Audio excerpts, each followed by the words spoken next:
Para wargi nu sami-sami ngadangukeun dongeng, Mang Jaya nuju ngahanca dongeng karangan Kiliksa judulna Randa Bengsrat. Atuh ayeuna bagian ka-12. Ka dina waktos dipayun kantos atanapi Mang Jaya ge ngajelaskeun para mitra nu disebat Randa Bengsrat teh naon cenah para mitra nyaeta randa anu harusna mah istri nu diserahkeun ku carogena kalayan teu hade. Namun kedah gadis kene para mitra parawan kene gitu. Upami sanes parawan mah ditika gitu ya para mitra sadaya namun teu hade atuh disebat Randa Bengsrat para mitra teu biasa we gitu. Nu disebat Randa Bengsrat teh anjeunna masih kene gadis nalika dipirak ku margi teu hade sareng salakina.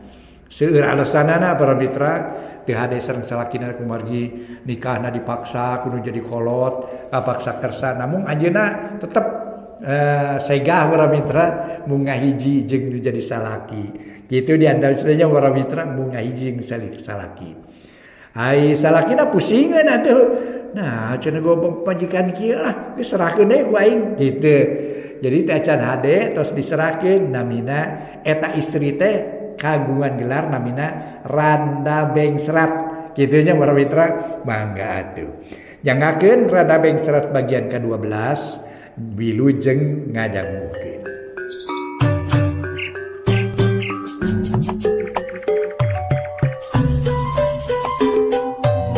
Para mitra kaum dangu Wilujeng tepang dangu deui sareng acara matuh dongeng enteng pang beberahmana.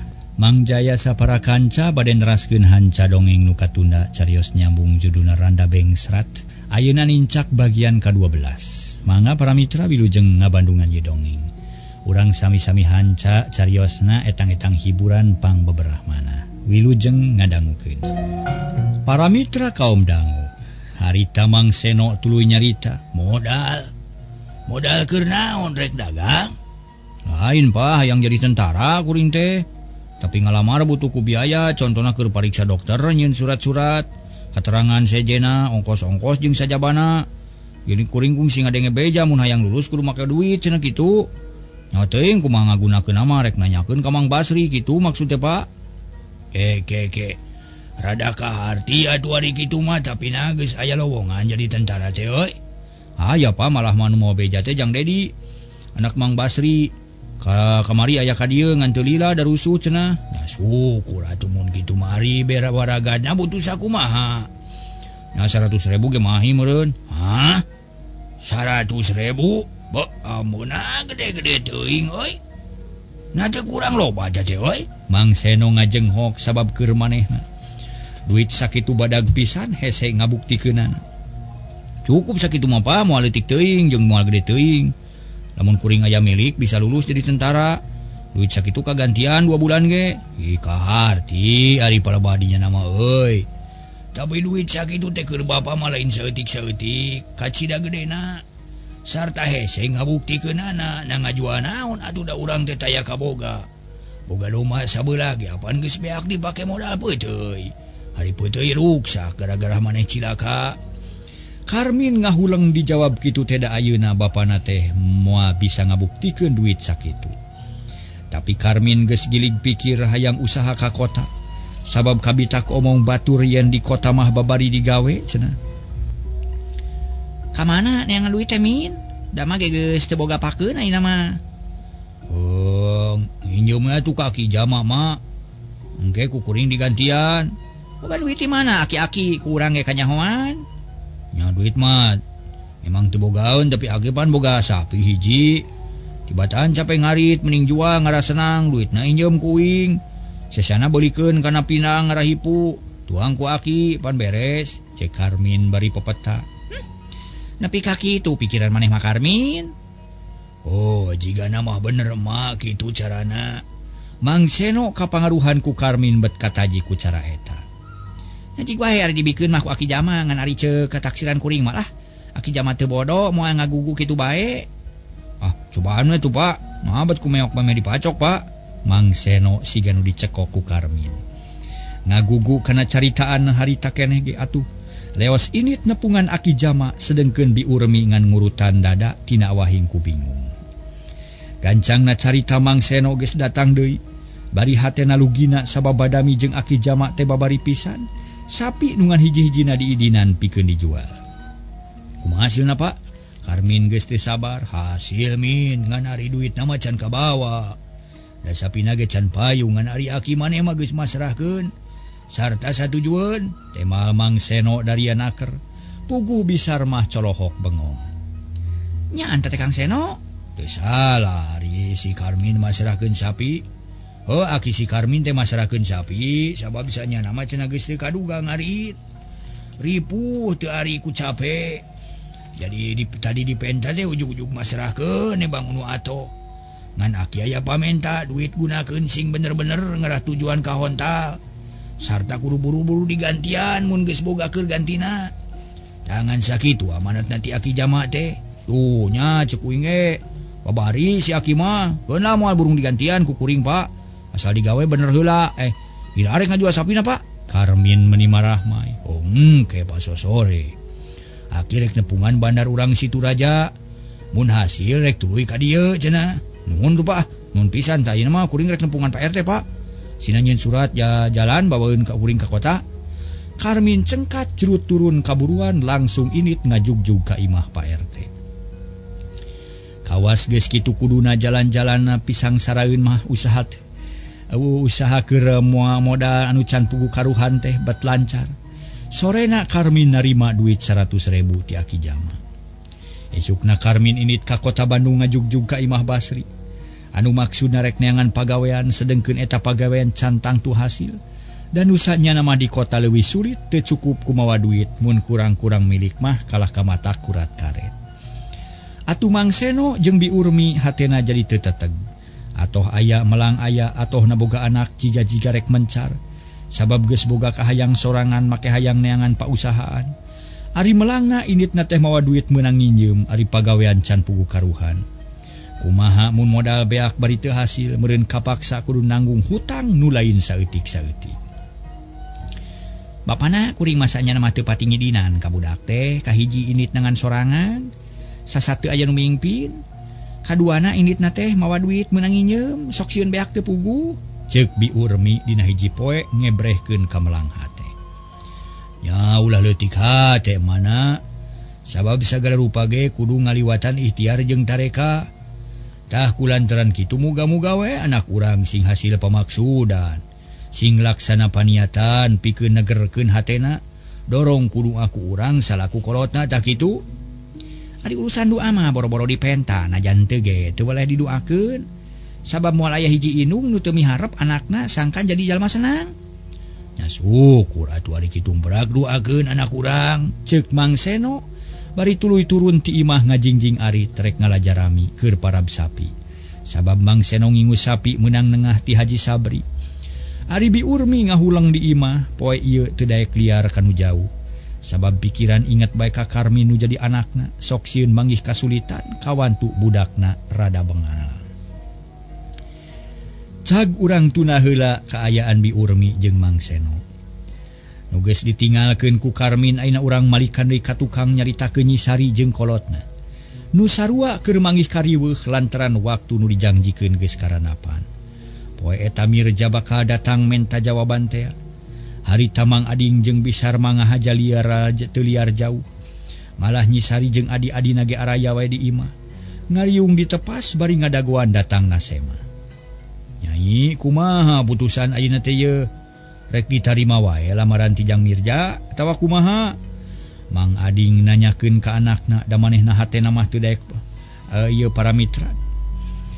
Teu daek hatena para mitra. Luak leok wae para wargi sadaya. Alah nah make nanyakeun deui ka budak bereskeun we ku kolot da anak mah kumaha kolot barina oge. Bisar mah megatan kasempetan Nyi Sari nyarita sangkan teu bisaeun hoja. Ih nanaon teh kudu panceg ngarah teu asa-asa dina nyaritana cing jawab Nyai rek ditarima Jang Mirja teh. Kumaha bapa we lah. Syukur ari kitu bakeun urang putuskeun ayeuna. Akhirna nu ditunggu-tunggu datang, Mirja datang dibarengan ku sobatna duaan. Jajaka keur marejeehna belek kesenteng buta tulang buta daging. Keur mejeuhna resep ulin Mirja datang teu lengoh tapi mawa oleh-oleh cukup loba dibawa ku sobatna meuni 2 jingjingan. Assalamualaikum cek Mirja sanggeus aya hareupeun imah. Waalaikumsalam. Mangga kalabat ujang caralik. Mang Ading mukakeun panto bus Mirja jeung baladna ka jero. Memeh diuk sasalaman heula geus kitu kakara mernahkeun masing-masing dina kursi. Bisar mah marah mai bungah nempoki kiriman nu sakitu lobana. Malah miheulaan nanya ka semahna. Ieu teh kanggo di dieu ujang? Ai, sumuhun Bu, mangga lah hatur lumayan dan nu sae mah teu aya.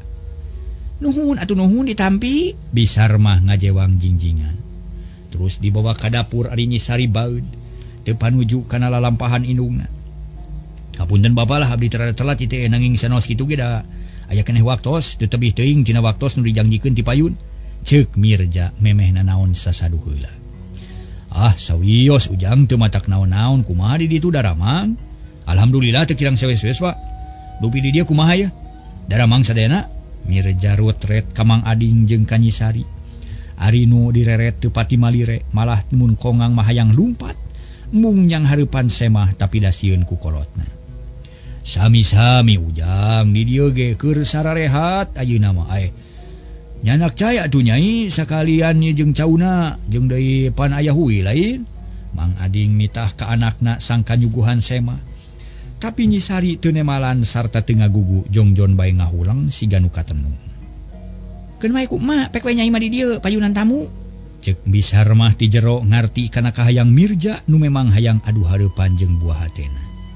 Soes boba lah teu kedah ngarerepot abdi mah ninggal pribumi kempel oge lah. Tos pirang-pirang nuhun margi tujuan abdi teh teu gaplah aya nu mayunan. Tayina bade langsung we kana pokok pangkal nu utama. Sejanagih abdi teh maksad teh kumaha putusan ayeuna. Na aya kamajengan atanapi henteu punten we sanes abdi ngaberobokan ieu teh sanes ceuk Mirja. Manehna teu sabar hayang geura meunang putusan. Ulah salempang ujang. Beres, prak we tuluykeun paniatan ujang teh Bapa Ridho. Mun pun anak ditikah ku ujang malah bisi palai enggal nikah mangga badan tengkeun sareng tuang rama. Na bade iraha waktosna Mang Ading teu euleum-euleum. Atuh meg angeun Nyisari eungap asa ditimbul ku batu sagede kalapa seueur ngadenge omongan bapana tapi tetep teu bisa hoja. Alhamdulillah nuhun atuh. Abdi teh bingan nu taya papadana margi tos kenging kapercantenan ti bapa kanggo ngiring mikanya ka tuang putra. Pemikieu mah kege bade langsung we nyanggem ka pun bapa supados enggal ngalamar nu langkung resmi ka bapa. Ceuk Mirja meuni teu sirikna emprak bakat ku ato. Tah kitu we janglah teu kudu loba carita jeung bapa mah. Nuhun Pak nuhun. Mirja ngodok saku para wargi. Korehel rokok keretek sabungkus sor ka Mang Ading.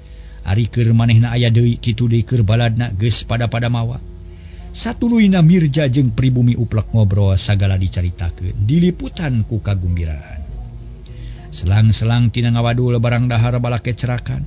Da susuguh meuni sagala aya Bisar mah teh kaolo hatena kudu aya disodorkeun anu eueuh di teangan. Kacaturkeun Nyisari ti barang jose mah manehna teu milu ngawadul. Mun goong teh mah teu daek disada lamun teu ditakol dina ngajawabna oge ukur saperluna bae. Dina akhir obrolan Mirja maksakeun maneh nyarita ka Sari. Nyai akang teh aya keamanatan ku pun bapa sareng pun biang. Pamitos beres palai tepang jonghok sareng nyai tak kumargi kitu mugi kersa kangka teh ayeuna urang nepangan ka pun bapa ceuk Mirja. Terang-terangan nyarita ka Sari tapi Sari teu nemalan. Ulah kitu nyai wayahna gugu malah mah ajakan tijang Mirja teh sae pisan sabab memang kitu kuduna. Hiji ciri yang niatna nya sarta ciri ni ngahormat ka hidup. Jung milu heula ka ditu, anjang sono ka sepuh-sepuh di ditu, ceuk Mang Ading nyaluyuan kana kahayang Mirja. Ulah sini nyai lah da ku akang moal dikukumaha. Tujuan ngan sarupa hoyong nepangkeun antawis nyai sareng sepuh-sepuh akang margi anjeunna teh sok naroskeun teh. Kewe sanes waktos atuh Kang. Tema Nyisari nolak kana kahayang Mirja. Atuh Mang Ading teu panujueun pok nyarita deui. Ulah kitu nyai. Narek iraha deui mun teu ayeuna.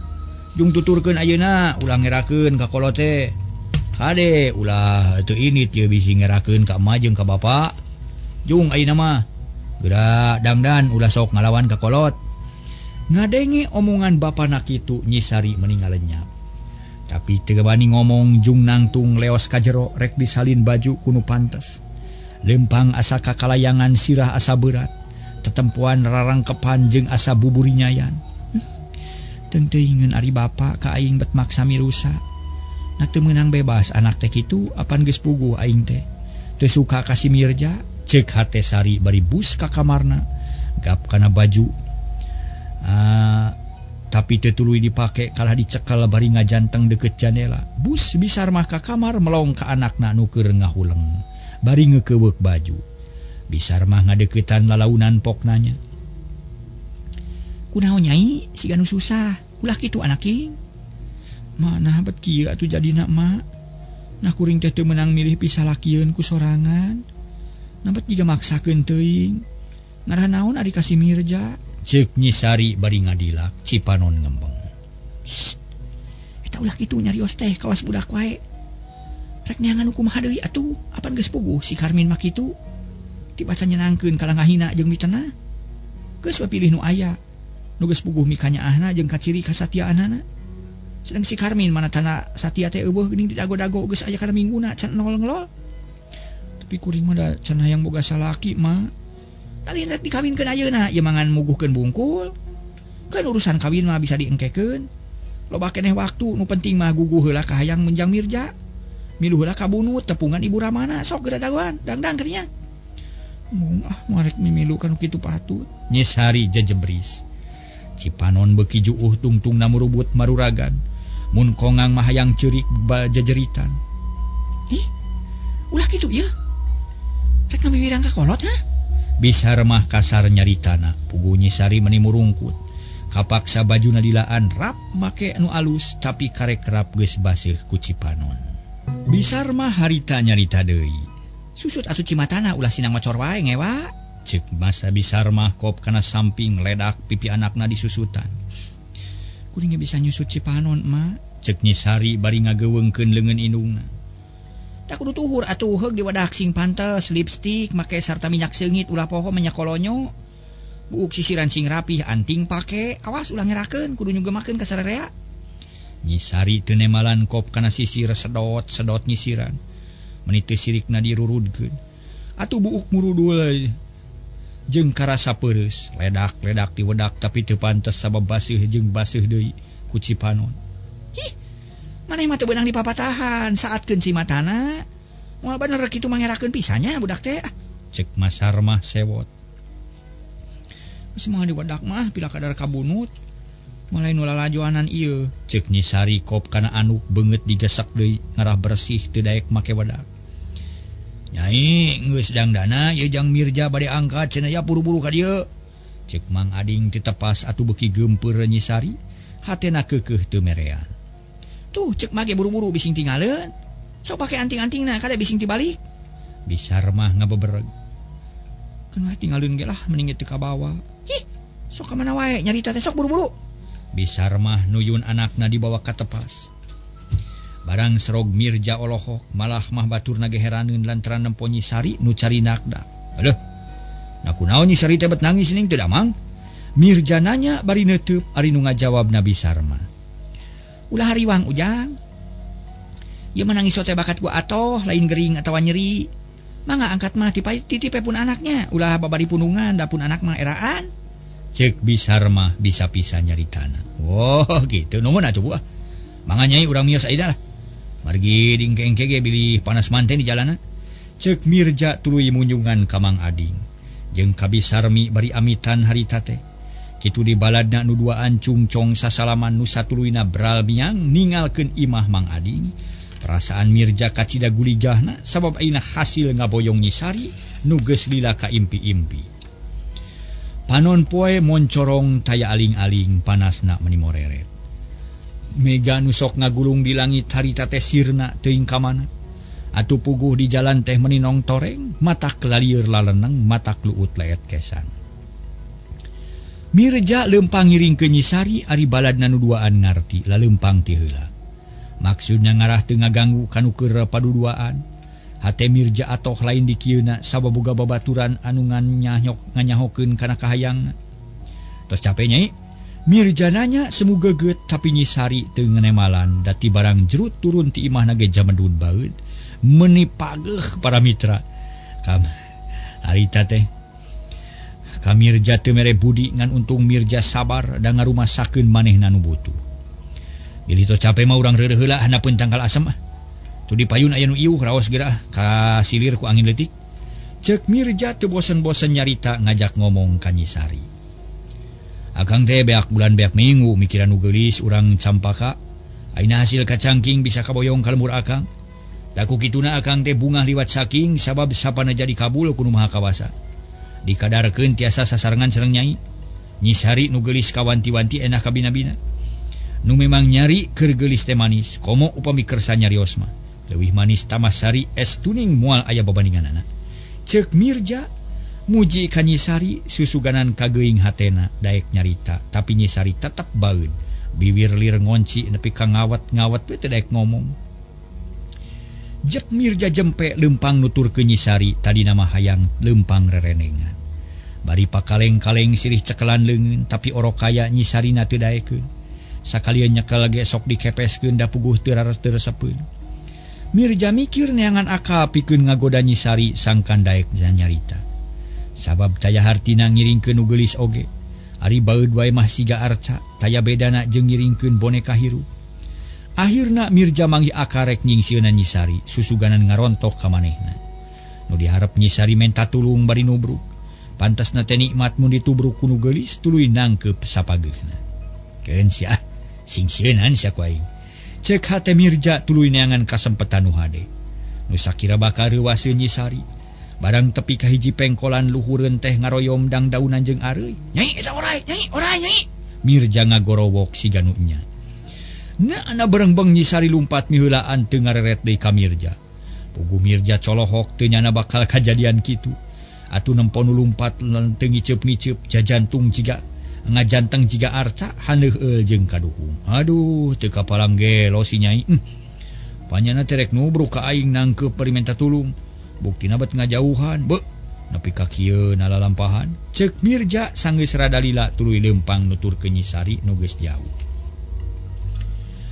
Kocap ke Nyisari harita teges tepi kana tangkal asem anu nguyupuk sisi jalan. Gek diuk dina batu ngahegak bari nyusutan kesang. Panon melong ka Mirja nu ngagegag lempang bangun lungse. Sinurus tunjung kal ka ngareurewas. Si kasabelahan teh mun nya teh nyaah ka aing lain kitu carana. Tekung silila rong heop para wedana rong heop atuh. Rong heap Mirja tepi ka manehna koloyong gek diuk teu jauh ti Nyisari. Nempo kitu Nyisari ngabalieur para wargi sadaya teu hayang deukeut. Aduh. Akang teh reuwas. Aya orai meuni gede teh Nyai lah. Untung Nyai mah pinter lompat akang jadi tinggaleunya nya. Nyisari teu nemalan para wargi jamedud bari melong kanu jauh. Tapi ari hatena mah nemalan paduli teuing teu nanyakeun barina oge. Kitu gerentes Nyisari. Nyai teu capek? Jawabna ketus. Tak itulah kudu ngajawab ari ditaros ku akang teh. Biasa we atulah naha. Akang ge manusia hayang ngobrol. Jeung batur teh ngarah di dunya teh teu keung teuing. Ai ka mana batur-baturnya mun geus teu katingal? Mirja euleugeg api-api nempo kanu jauh padahal bari ngised hayang deukeut jeung Nyisari. Harita para mitra Mirja ngadon ku kulutus. Harian si sebelus ya. Karunungan teh dek ngadagoan mangkaning rokok di barawa ku manehna. Lah, mun hayang ududnya. Mirja uyup ayap kana saku baju jeung calana tapi teu nyokot naon-naon. Ari Nyisari jung nangtung leos init deui teu ngareret ka Mirja. Beuh, ameu eta awewe nepi ka kitu na kumaha kahayang nanya meuni pageu-pageu teuing. Kudu neangan akaya ieu. Sangkan daek ngomong jeung aing sarta daek seuri. Hah, keun sia. Ceuk Mirja tuluy nangtung bangun laliat nuturkeun ka Nyisari. Panon poe beuki panas moreret jujukutan layu. Taneuh siga pating gurilap tina awahing ku panas-panasna. Makhluk-makhluk cinunuk dina dahana tayan wani ngulampreng da sarua sieun ku panas. Ari Mirja muter uteuk hayang ngakala Nyisari sangkan bisa ngobrol jeung manehna lila-lila breh manggih aka tuluy lempangna digancangan ngarah Nyisari teu jauh teuing. Ni antosan akang aya picareuseun. Nyisari jebi bari jongjon lempang sakarepna. Mun gede lah. Geus dugi karorompok akang kadelah ulah asa-asanya. Munyungan kapun biang sareng pun bapa sebatkeun jenengan sakumaha istina. Tangge kupun biang bakal disuguhan kadelah. Ulah teu dituang sabab geus ngahaja sasadiaan. Cek Mirja tapi eta omongan teu narik perhatian Nyi Sari kalah beuki ijideun. Engke di bumi bakal disuguhan seupan bedug ku ibu. Omatnya kedah dituang, daraos bedug oge. Cek Mirja teu kireum-kireum. Maksudna mah ngagoda Nyi Sari, puguh Nyi Sari ge ampir-ampiran teu kuat.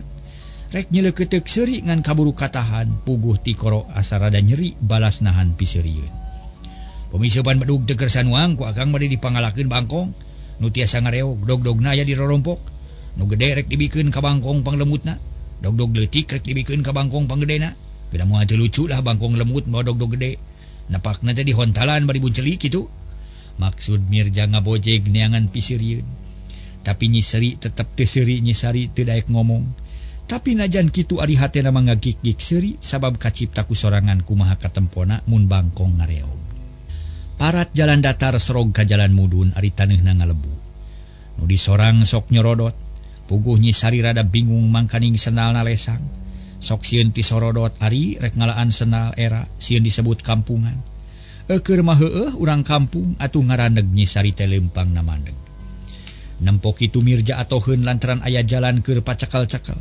Kehelana Nyai ulah gagaba bising ti sorodot, mangkaning jalan lesang komo make senal kitu mah. Pilih geubis. Mirja ngaragamang rek nuyun. Ka Nyi Sari tapi Nyi Sari ngepeskeun. Ih. Tong kitu lah. Ulah kitu geulis ah. Akang malin hayang pacekal-cekal ieu malah bakat kumelang ka Nyai. Bilih cilaka. Oge lain hayang kapuji akang teh tapi emut kana amanah tuang ibu. Margi kasalamatan Nyai aya di dampaleungeun akang. Da kulantaran kitu hayu urang tuyun ku akang. Geus ngadenge kitu mah Nyi Sari rada nurut. Manehna cicing wae dicekeleungeun tuluy leumpang deui lalauna nyorang jalan anu mudun bari jeung taneuna bear matak nyorodot. Mirja rada ngageter hatena getih ngorana ngagolak. Atupaan teleungeun teh matak sernud jajantung jadi motah. Siga nu ajol-ajolan hayang ngarontok anu geulis. Kade sing atos-atos Nyai, di dieu mah jalanna mudun leueur ya. Nyi Sari tetep teu ngomong ukur ngupat dina hate. Nah tuh make los-los ka dieu matak naon mun make jalan gede ngarah laluasa. Kitu ceuk hate Nyi Sari. Ari sabab harita Mirja ngajak motong jalan ngarah tereh tepi kabunut. Gancangna carita para mitra. Mirja jeung Nyi Sari geus tarepi kabunut langsung muru ka imahna. Kasampak indung bapana Mirja geus tatan-tatan rek ngabageakeun Nyi Sari. Dah geuning geus daratang bagea geulis siap ka dieu, siap ka dieu. Ceuk bapana Mirja nu katelah basura. Ngabageakeun bari marah mai. Bagja temen geulis siap ka dieu, mak teh geus lila ngadagoan hayang geura tepung jeung piminan tueun. Geulis geuningannya, duh meuni lucu, nuhun Nyai nuhun. Amusura meuni togmol muji ka Nyi Sari. Atuh jadi samarampa Nyi Sari parangkat purungkut siga nu dusun. Ulah sini-sini Sari lah, ieu teh sepuh akang sok lebet. Nepangkeun abdi pun Sari, ceuk Nyi Sari di dinya mah kapaksa nyaniwara, ngajan teu resep ge api-api sawajarna. Sabab mun mawa karep sorangan bisi matak ngaragrageun martabat dirina, bisi magarkeun teu boga harga diri. Beuh geulis nuhun daek udin ka dieu nepangan abah jeung ma. Rubatan sakiso ka jero atuh di dieu reureuna di dieu. Bawa ku maneh si aja ulah tepan euy. Mang abah da ge ngaja dibantun ka dieu. Mirja kacida atoheunana. Sabab ayeuna mah Nyi Sari daek nyarita, boro tadina mah geus hariwang, sok sieun ngerakeun bisi manehna dinaha-naha ku kolotna. Bus sarerea ka jero Nyi Sari dipernahkeun di tengah imah. Di dinya geus sadia kadaharan rupa-rupa, malah geus aya cai enteh dina gelas. Siga nu ngahaja nyayagikeun ti angalna. Waya kumaha jadi itu euy meuni beurang-beurang teuing geuning, ceuk Basura. Kur mujina panas baheula, da gogosieun atuh poekeun di jalan ge teh. Oh nya syukurkeun bae asa salamet. Kumaha Mang Ading? Calageur. Basura sia geus apaleun pisan ka Mang Ading. Sadaya geus sarehat bah. Heuh syukur poe kadinya reureuh bari ngopi. Dah kadaharan geus nyampak. Sabab ngahaja nyayagikeun ti tadi kan. Pek Nyai ulah asa-asa di dieu mah. Anggap di imah sorangan we. Mang Abah hatur nuhun. Nyi Sari teu kuat ku hanaang. Najan hoream ge kop kana wadah cai regot nginum. Satuluyna Basura jeung Ambusura galecok ngobrol. Ngabageakeun Nyi Sari ngebrehkeun kasuka hate ku ayana Mirja rek boga pamajikan. Sedengkeun Nyi Sari aya di dinya teh teu tentrem hate. Sabab datangna kapaksa abusna ka imah kapaksa. Nyarita ge kapaksa nu akhirna nyiksa kana batin. Matak gering kana pikir dina nyarita ukur saperluna. teu bisa bebas cara pribumi, tapi disangkana ku Basura jeung Ambu Sura mah Nyi Sari teh era keneh maklum ngawadul jeung pimetohaeun atuh sok kararago. Bisi cabe majung ka cai heula Nyai, teu kudu jauh di dieu mah aya sumur. Kamar keur leleson geus disayagikeun, pakaian keur salin geus nyampak jung, ladenan heula ibuda. Aku piminantueun teh ulah hare-hare wae, meh wanoh keneh, ceuk Basura. Dareh-dehna keur nyaan bungaheun kadatangan ku Nyi Sari. Sabab Basura teh sanyana mah geus lila hayang boga minantu, geus hayang ngeyong-ngeyong incu da puguh boga anak nungan hiji-hijina nu ngaran Mirja. Katurug-turug lalampahan Mirja teh karek eling ayeuna da tadina mah beleweng wae atawa baung pisan. Hayu atuh geulis urang anteur ku emak, urang ka cai heula. Mangga Ibu. Nyi Sari nurut manehna hayang buru-buru pindah di tempat di tengah imah. Mun geus aya di kamar jongjong nyingkurkeun diri, teu kudu babarengan wae jeung Mirja. Tuluy mandi heula para mitra geus mandi di salin. Bus ka kamar Nyi Sari ngaringkeb maneh pipikiran kumalayang kanu anggang. Hatena awut-awutan teu puguh jujutanana. Raga nyangsang di imah Mirja ari hate kumalayang teu daek cicing sabab ngait keneh ka Karmin can bisa dipopohokeun. Malah beuki lila kalah beuki manteng beungeut Karmin beuki jentre nemongan dina kongkolak matana. Sigana wae pelet geus mimiti malik sabab tumerapna ka Nyi Sari kawas nu malaweung. Nah Kang Karmin teh teu aya mapageun. Nah teu nyahoeun yen aing meunang tungara. Kang Karmin ya abdi dipanyara. Cicing dina kandang singa, ceuk hate Nyi Sari bari manteng ka Karmin anu salilana kapicang cambeurang jeung peuting. Tina awahing ku anteng-anteng ngalamun breh beungeut Karmin nemongan, meuni asa ngajirim hareupeunana Nyeh Nyi Sari seuri tuluy manggut bari nyarita bangun anu bunga. Bage Akang wilujeng sumping, nah ka mana wae atuh Akang teh meuni plengles teh emut-emut ka abdi. Ulah kitu Kang ya abdi keueung ngan sorangan. Kitu pokna bari tuluy ngaragamang rek ngarangkul. Kabrug dirontok cedak kana panto bru yuh meuni aduh-aduhan. Aduh, tulung. Nyi Sari ngusapan tarang tuluy ngabangingik ceurik. Harita Mirja keur ngariung jeung kolotna di tengah imah. Barang ngadengen nu nubruk panto sarere reuwas komo ngadengen nu aduh-aduhan mah, Mirja meuni ngorejat muru kana panto kamar. Harita Mirja tuluy nyarita. Nyai kunaon Nyai? Kunaon buka pantona? Panto diketrokan tapi Nyi Sari teu nemalan. Nempok kitu Basura jeung pamajikanna nyampeurkeun sabab sarua ngarasa reuwas. Aya naon Mirja? Kunaon teh si Nyai make ngagerewek? Ieu Pak, si Nyai aduh-aduhan bari minta tulung, tapi pantona dikunci ti jero, pageuh Pak. Ceuk Mirja bari nyurungkeun panto. Nu tetela dikunci ku Nyi Sari. Ketrok atuh sina dibuka. Samemeh Mirja keketrok panto geus muka manten. Sabab nu pating gereneng kadenge ku Nyi Sari atuh bus Mirja jeung Basura ka kamar. Kitu de Ambu Sura milu ka jero barang breh Nyi Sari keur diuk dina kasur bari jeung hatena bingung. Nyai kunaon minta tulung tadi teh? Aya nu asup atau kumaha? Mirja nanya bari neuteub. Hatena deg-degan sieun aya naon-naon. Lieur bade kaluar kalah nubruk panto. Ceuk Nyi Sari ngakukeun lieur, padahal kabobodo tenyo tina awahing ku banget ngalamun inget bae ka Karmin. Oh, lieur kulemkeun atuh. Keun Akang rek milarina lanong. Sok seueur ke di warung. Mirja buru-buru kaluar ti kamar manehna rek meuli ubar lieur ka warung.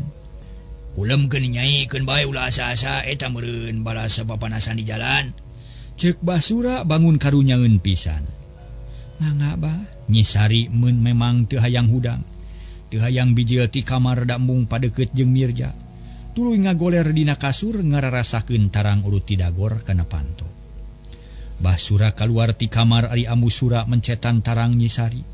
Nemongkeun kanyaah ka piminantueunana atuh Nyi Sari teh jadi samar pola, jajantungna ratug teu puguh.